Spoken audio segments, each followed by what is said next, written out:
I feel I like know. That's why I want to Hawaii see might it be one now. of them. I Yeah. want to see it now, right? Want to see Okay. it now. I'm gonna read the emails.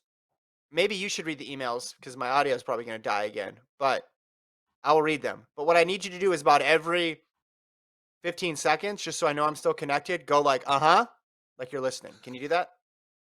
Okay. Uh-huh. There you go. All right. Kurt. Okay, Gordon, I'm a bit late on this. I had some things that pushed back when I watched the XC show, and there doesn't seem to be any other way to send comments, so I will try here. Yes, this is the email address, FloTrackPodcast@gmail.com. He said he likes a lot of what you did. He says, I get your field size, but I think I would expand them a bit more if the super regional makes sense. And then I say the fields of 20, then limit to 16 teams for nationals. You got that? So yeah, You're I not go doing the from thing. 15. I do 15 super regional, 10 at national. He wants to do 20 at super regionals, 16 at nationals. Yeah. Sure.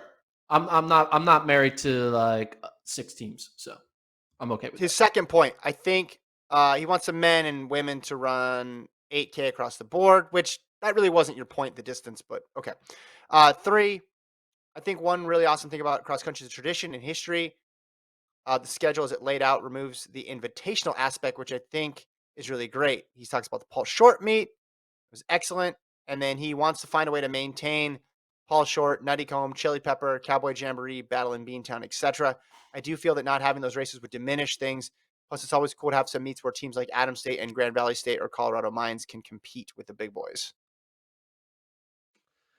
So in this situation, similar to in college football, when everyone was like, if we have a college football playoff, what happens to the bowl games? Well, what happened to the bowl games was the bowl games became the playoff games, right? The Rose Bowl became a semifinal. The Sugar Bowl became a semifinal, and they rotated it. This I situation see. with my pre nationals and pre conferences and pre regionals, those can all be kind of rebranded as whatever these invitationals are. So, like pre, Roy Griak could be the pre conference or the pre regional in Minnesota, right? It just happens that bring in mainly the teams that are from regionals, and then you can also throw in a couple D2 teams if they want to compete, like you said, with the Yeah. big boys. So I don't think the invitationals go anywhere. I just think it's about what fields are in the invitationals and when they're being held. So Okay. Nuttycombe will still be a meet, but it could be held during pre-national weekend.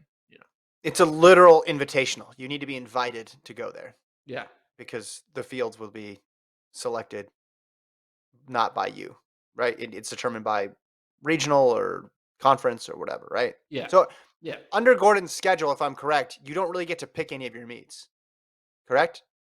They're all pre-scheduled. Correct. The pre and like we also do things like say we do a thing where we have like a Big 12, Pac 12 pre conference combination. So in this meet, we're going to Yeah. combine both all the Big 12 and Pac 12 teams, and they're running together as their pre conference meet together. And we have, interesting dynamic, right? So you can find Mhm. ways to mix and match. It's just that everyone makes sure they race all their conference opponents once, all their regional opponents once, and all of the top tier teams once. Mhm. So you just get a little bit of connection to Yeah. all the teams. His fourth point, indoor season. The longer season does hurt indoor for the distance folks. Personally, I'm not a huge indoor fan, so I'm okay with it. But I think that will be the biggest factor that will prevent coaches' support. Arkansas uses cross country to set up indoor and indoor to set up outdoor, so that makes it tough. And his last point, I think pushing it out as far as you have it to New Year's Day, which I love, by the way, limits the chances of eyes on the content. To maximize, I think you need to have the championship, say, the weekend of the 11th, which fits right in between NCAA football conferences and the bowl season. It's an open weekend with only some FCS games, women's volleyball regionals, and men's soccer semis and finals. And then he sums it up here at the bottom.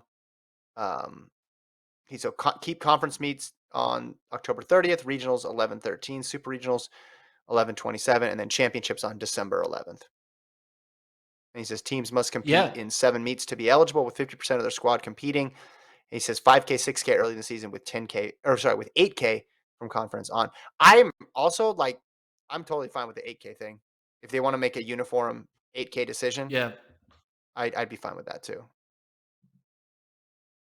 Yeah, I like this. I mean, the dates I'm not married to. I was just kind of projecting out like a rough draft, but like, the idea of having conferences Halloween weekend, regionals when they normally are, super regionals Thanksgiving weekend, and championships basically the weekend that Foot Locker happens or NXN happens Yeah. in December. That'll be great, you know. So